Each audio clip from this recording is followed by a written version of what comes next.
It is your lucky day because I'm going to show you how to make the easiest gelato style ice cream you've ever eaten. All this recipe consists of is heavy whipping cream, a sugar substitute, some eggs, and cocoa powder. And we know everyone has all of those ingredients in their household. So let's start by bringing some heavy whipping cream and some swerve to a boil. So you're going to add 1 cup of heavy whipping cream,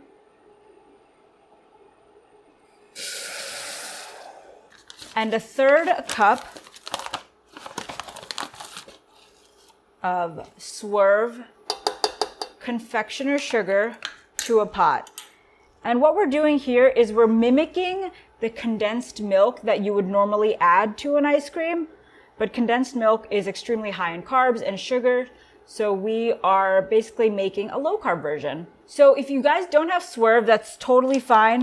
What I like about using the confectioner is that it melts into the milk, whereas erythritol won't melt in like normal sugar. So if you don't have swerve, you can use erythritol the same exact amount, but you'll have more of a gritty taste in the ice cream. It'll still be just as delicious. So while we're bringing this to a boil, we are going to separate our eggs because we're only using 2 of the yolks. And you can see that the condensed milk is boiling.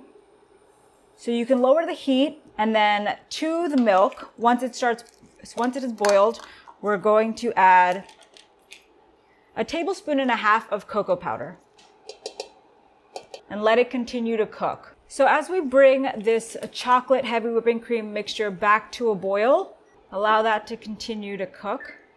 We are just going to add a little vanilla to our yolks. And then just give that a mix.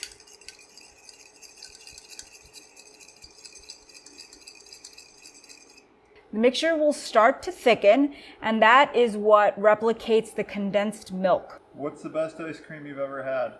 Oh, that's a really good question.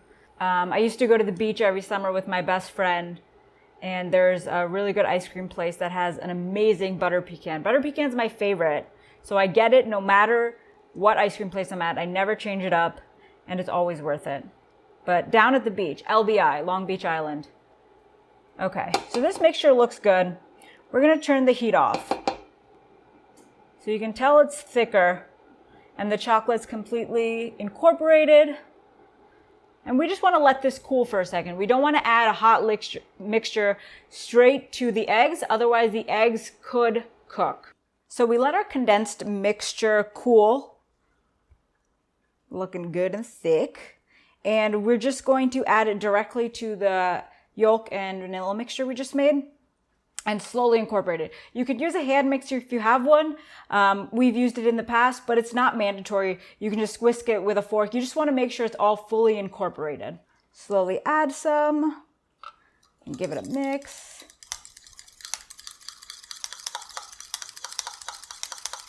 And add some more.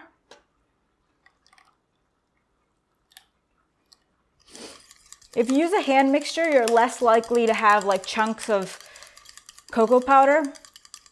But who hates chunks of cocoa powder? So as you're mixing, you want to get it a little frothy. You can see the bubbles forming. That's a good thing. And we're going to add the last bit. Again, a hand mixer will be a lot easier, but this just goes to show that you don't need gadgets to eat ice cream. So that looks really incorporated to me. Feels incorporated. So we are done. This is it. Drink up. Just kidding. So what you want to do now is put it into the freezer. You want to let it set, I would say, for a minimum of 3 to 4 hours. We usually do 4 to 6. You don't want to let it just sit for the entire 4 hours in the freezer. So I like to go in every like 45 minutes or hour and just mix it up with a spoon so it hardens more evenly that way, and it's smoother at the final product. Because when it's in the freezer, the top will harden first and then it'll slowly harden as it goes down. So mixing it allows it to harden quicker. So it's been about an hour and a half and I'm mixing it around. You can already tell it's starting to form. It's really, really thick right now. So in case I didn't mention already, this is gonna be more of a gelato ice cream. So if you haven't tried gelato, in my opinion, it's better than ice cream. Gelato is generally like thicker, denser. It's really, really rich. It like coats your mouth. It doesn't melt away like ice cream might. If you guys have any better like descriptions of gelato, please put them below because I clearly don't know how to describe it. We're gonna pop this back in the fridge. We'll check on it in another hour. It's been about another hour. I'm gonna stir it one more time. Oh, it's already hardening. If you have a strong man in the house, this is the time to get him. The things we do for ice cream. See, it's thickening. It looks good. All right, we're gonna put this back in. See you in a little bit. So I was gonna stir it one more time. It's been exactly 4 hours, but I realized it's perfect and ready to go. I'm gonna do a couple scoops for us. There we go. Look how good that looks. But this is definitely gonna be really rich and chocolatey, so I'm gonna try it. It's like nice and creamy.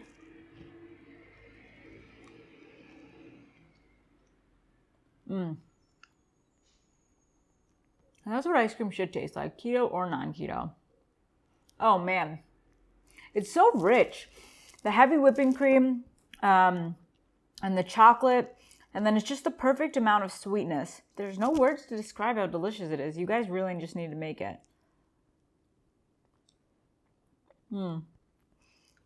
So we've had our fair share of low-carb ice creams, Halo Top, Enlightened, all of them. And this just is the top dog.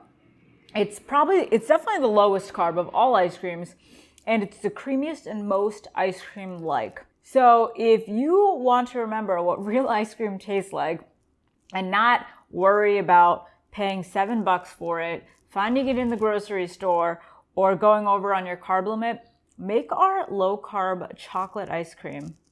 You won't regret it. So good. It's too good. You don't want it in the house. You're gonna eat it all. All right, I'm gonna finish this off. See you guys later.